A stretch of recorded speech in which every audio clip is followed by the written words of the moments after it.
तो बच्चों आज हम लोग क्लास 10 का जो बोर्ड एग्जाम 26 तारीख को होने वाला है उसके बारे में थोड़ा सा चर्चा करेंगे, ताकि हमें ये कंफ्यूजन न रहे कि ये चीज़ हम क्यों नहीं पढ़े या क्यों नहीं हुआ। तो सबसे जो मेन चीज़ है ना वो है कि हमें क्वेश्चन का पैटर्न समझना होगा।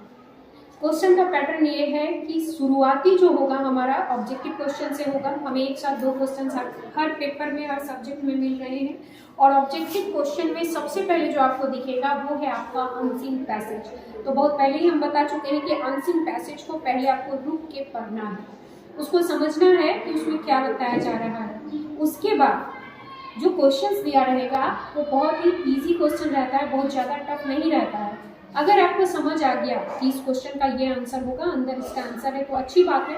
अगर आपको समझ ना आया तो आपको क्या करना है, उस शब्द को ढूंढना है उस पूरे पैसेज में। क्वेश्चन में कोई स्पेसिफिक शब्द होगा, वो वर्ड आपको जहाँ भी दिखा वो लाइन आप बता दें। अनसीन पैसेज हमारा क्लियर हो गया। इसके बाद एक सीन पैसेज भी रहेगा। सीन पैसेज मीन्स बुक के अंदर से थोड़ा थोड़ा हिंट्स मैं आपको दे देती हूँ कि कौन कौन से चैप्टर का हिंट्स पैसेज आता है, सीन पैसेज आता है। तो सबसे पहले आता है लेंचो से उठाकर दे सकता है पैसेज, नेल्सन मंडेला से दे सकता है पैसेज, सीगल से दे सकता है पैसेज, एन फ्रैंक से दे सकता है अंदर का पैसेज, और उसके बाद वैली से दे सकता है पैसेज। तो इस तरह से और एक आ सकता है बेकर फ्रॉम गोवा, पूर्व। ये सारी चीज़ों के अंदर से ये 6 चैप्टर आप अच्छे से एकदम इसका सारा एमसीक्यू आप सुंदर से करके रखो तो अनसीन पैसेज आपका वहीं से हो जाएगा। अनसीन पैसेज को ढूंढना बड़ा आसान है। जो सीन या अनसीन कोई भी पैसेज आप करो तो आपको सबसे पहला जो मेन टारगेट है उसको पढ़ना है क्लियरली, और पढ़ने के बाद भी अगर आपको समझ ना आए तो आपको वो सब ढूंढ कर निकाल कर उस पूरे लाइन को लिख देना है। तो सीन हो या अनसीन हो ये क्लियर हुआ। सेकंड पॉइंट हमारा आता है ग्रामर। ग्रामर में आपको सबसे पहले ध्यान रखना होगा मॉडल्स। मॉडल्स का मतलब आप सब लोग जान रहे हैं, may, can, could, might, need, must, इन सब चीज़ों का यूज करना। सबसे जो मैक्सिमम बार यूज आता है वो मे का आता है। क्यों? क्योंकि मे के 3 यूजेस होते हैं। परमिशन लेने के लिए, किसी के लिए गुड विशेस मांगने के लिए, may God bless you, may you live long, और कहीं पर कुछ चांसेस होने के लिए, इसीलिए मे का यूज आप अच्छे से ध्यान में रखो। कैन जो हमारी एबिलिटी के लिए यूज होता है, शुड जो हमें चाहिए के लिए यूज होता है, और मस्ट जो हमें अवश्य चाहिए के लिए यूज होता है। और आपको कभी कभी नीड का भी यूज दे सकता है, जरूरत होना। तो बहुत ही अच्छे तरीके से आप मॉडल्स का अध्ययन कर लीजिए, और उसके बाद आपको सेंटेंस पहचानने दे सकता है। बहुत टफ कुछ नहीं रहता है। आपको एक सेंटेंस दे दिया जाएगा, पूछा जाएगा कौन सा आपका निगेटिव सेंटेंस में कौन सा ऑप्शन निगेटिव में है, कौन सा ऑप्शन इंट्रोगेटिव में है, ये आ सकता है। टेंस पहचानने भी दे सकता है, प्रेजेंट परफेक्ट टेंस में नीचे के 4 ऑप्शन में से कौन से हैं, ठीक। या फिर आपको एक लाइन उठा के दे सकता है, जैसे they have taken your dresses, तो ये कौन सा टेंस में है। फिर आपको वो समझ आना चाहिए कि हैव है, वर्ब 3 है, या एम है, आईएनजी है, दे आर टेकिंग है, या दे टेक है। दे टेक है तो वो सिंपल प्रेजेंट है। तो आप टेंस का जो नॉर्मल स्ट्रक्चर है, एग्जाम्पल है, आप उसको एक बार अभी इंग्लिश एग्जाम से पहले उल्टा कर देखिए। तीसरा आता है आपको पूछा जाएगा वॉइस के बारे में, और नॉर्मल वॉइस रहता है, बहुत ज़्यादा टफ नहीं रहता है। सारे टेंसेस के वॉइस और मॉडल वर्ब के वॉइस आप कर लो, सिंपल फॉर्मूला। और इसके साथ हु और व्हाट के जो वॉइसेस होते हैं, हु रहने से बाय हुम से वो स्टार्ट होता है, और व्हाट खुद में सब्जेक्ट ऑब्जेक्ट दोनों है, तो ये दोनों का भी आप ख्याल रखा करें। ऑर्डर वाला भी वॉइस कभी कभी आता है, जहाँ पे हम लेट से शुरू करते हैं। प्लीज वाला में यू आर रिक्वेस्टेड टू से शुरू करते हैं, और एडवाइस में शुड भी रहता है ऑब्जेक्ट के बाद। तो ये चीज़ हमने बता दिया, इसको ध्यान में रखिए, और उस तरह से आप ग्रामर कॉपी खोल के देखिए जो हमने आपको स्कूल में बताया क्लासेस में। और उसके बाद जो आता है हमारा डिग्री आपको कंपैरेटिव से या तो सुपरलेटिव करने देगा या फिर पॉजिटिव से कंपैरेटिव करने देगा। और ये ग्रुप ए और ग्रुप बी, ऑल अदर से एनी अदर करना होगा, या एनी अदर से ऑल अदर, और अगर ग्रुप बी दिया तो वेरी फ्यू से मोस्ट अदर करना होता है। तो इस तरह से आप ए और बी को ध्यान से याद रखिए। निगेटिव डिग्री या ग्रुप बी का डिग्री आपको उतना पढ़ने की ज़रूरत नहीं है। अच्छा, उसके बाद आप नरेशन में चलिए। नरेशन में भी आपको नॉर्मल सा ही पूछेगा, पर वो फॉर्मूला आपको याद रखना है कि सेड टू टोल्ड में बदलता है। इन्वर्टेड कॉमा दैट में बदलता है, और subject reporting first person reporting verb का सब्जेक्ट और सेकंड पर्सन ऑब्जेक्ट, अंदर का टेंस का पास्ट फॉर्म हम लिखते हैं, कुछ शब्दों का भी परिवर्तन होता है। तो ये सब जो है आपको खुद से करने हैं, ये ऑब्जेक्टिव क्वेश्चंस। तो वहाँ एक चीज़ का ध्यान रखेंगे आप, कभी कभी ऑब्जेक्टिव में सेम टाइप के 4 होते हैं, बस 1-2 चीज़ मिसिंग रहती है। तो ठंडे दिमाग से नरेशन जब आप करेंगे, आप ठंडे दिमाग से देख के करेंगे कि क्या किसी ऑप्शन में दैट नहीं है, बाकी सारी चीज़ें हैं, या फिर किसी ऑप्शन में उसने नाउ को दिन नहीं किया। सो ठंडे दिमाग से नरेशन को सॉल्व करेंगे, उसमें थोड़ा ज़्यादा रूल्स होता है।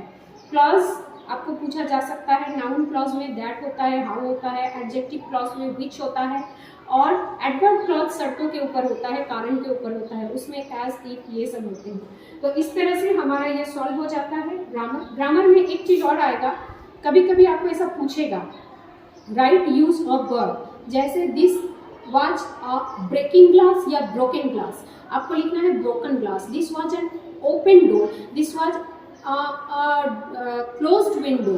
तो ध्यान रखना है कि खुला हुआ विंडो को हम क्लोज्ड विंडो बोलते हैं, टूटा हुआ ग्लास को हम ब्रोकन ग्लास बोलते हैं, और टूटता हुआ ग्लास को हम ब्रेकिंग ग्लास बोलते हैं, खुलता हुआ दरवाजे को हम ओपनिंग डोर कहते हैं। तो इन सब चीज़ों का ध्यान रखना है कि आपको वहाँ टूटा हुआ करना है, क्लोज्ड करना है, क्लोजिंग नहीं करना है, ब्रोकन करना है। तो इस तरह से कुछ वर्ड्स होंगे, और कुछ आपको पहचान के अनुसार टाइम एंड टेंस का भी यूज किया जाएगा। जैसे आपको अभी पूछेगा I dash now, I am doing now, do now, will do now. तो ध्यान रखना है नाउ है मीन्स अभी की बात है, अभी की जाने वाली काम, आपको आई एम डूइंग नाउ करना है। इस तरह से आपका ग्रामर भी हो गया। राइटिंग में 4-5 राइटिंग आप ध्यान देके पढ़ लेना है आपको। एक है माई एम इन लाइफ, जो आपको हर हाल में अच्छे से करना है। उसके बाद एन आइडियल टीचर या माई फेवरेट टीचर भी दे सकता है, आप वहीं से कर सकते हो, दोनों को एक को कर करो। Value of games and sports, ये भी आपको करना है, और डिसिप्लिन वगैरह भी आ सकता है। Happiest day in my life, ये भी आपको करना है। ये सब राइटिंग के पार्ट्स हैं, इसको कीजिए। और लेटर राइटिंग में म्यूनिसिपल ऑफिसर को हेल्दी एटमॉस्फेयर के बारे में लिखना, कि किस तरह से गंदा वातावरण है आपके यहाँ का, या फिर लेटर राइटिंग में फादर से पैसे मांगना, या फिर लेटर राइटिंग में प्रिंसिपल को कंप्यूटर फैसिलिटी के बारे में आपको लिखने के लिए दिया जा सकता है, या अपने फ्रेंड को कॉन्ग्रेचुलेशन बोलने के लिए, या पढ़ाई में ध्यान देने के लिए, ये सब आपको करना है। रिपोर्ट राइटिंग भी आ सकता है, independence day, teachers day, blood donation camp, इन सबों के ऊपर। अच्छा, ये राइटिंग सेक्शन हो गया। इसको आप अच्छे से, जितने भी राइटिंग हमने लिखाया है ना, एक को भी नहीं छोड़ना है, आपको बहुत अच्छे से करना है। इसके बाद आएगा हमारा बुक का। बुक में जितने एमसीक्यू है, आप पूछोगे मैम गेस किए हुए पढ़ेंगे, बिल्कुल भी नहीं, गेसिंग चीजें मत पढ़ा करो। जो हमने आपको बताया ये सारी चीजें आपको करनी, तो आपको वो सारी ही पढ़नी है। तो जितने एमसीक्यू हैं, हमने हर चैप्टर से 20-20 एमसीक्यू आपको पढ़ाया, एक भी चैप्टर हमने छोड़ा नहीं, कब किसी में तो 40 तक। तो वो सारे एमसीक्यू आपको देखने हैं, और साथ ही साथ लॉन्ग क्वेश्चन आंसर में कैरेक्टर स्केचेज बहुत अच्छे से देख लेने हैं।